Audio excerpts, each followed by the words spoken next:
quality man. Chimorphizo. What's the matter?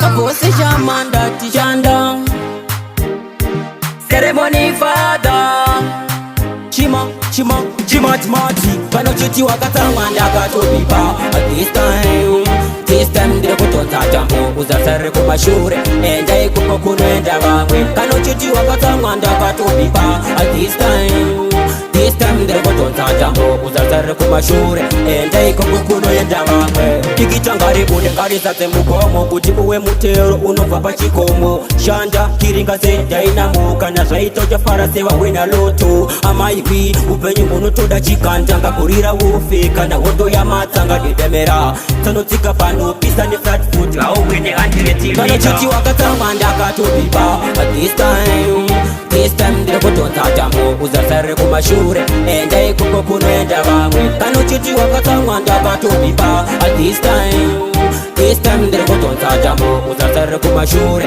Enda ikupo kunuenda vangwe Kimbovu za jekmer model sinozitase Kana prati motal sinozitase Ndikasoida give up unjindozo chige Iyo muri ya makandi painozo Ngatiri kushanda Umari tino na mata Asi ziri kuramba Asi tino kutenda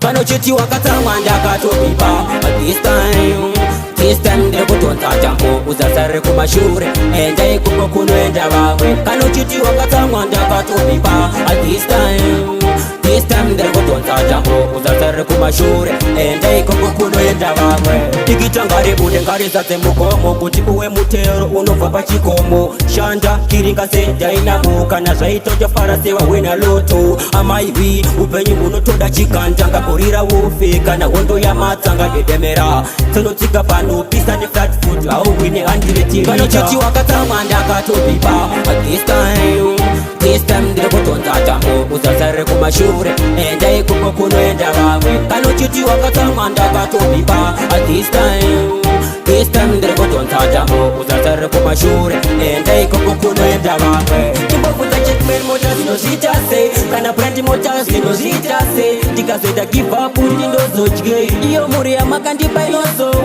Ngatiri kushanda Umari tino na mata Asi ziri kuramba Asi tino kutenda Pano chiti wakatamanda katobiba. At this time Dile kutonza jambo Uzasare kumashure Enda ikupo kunuenda vangwe Kano chiti wakatamanda katobiba. At this time Dile kutonza jambo Uzasare kumashure Enda ikupo kunuenda vangwe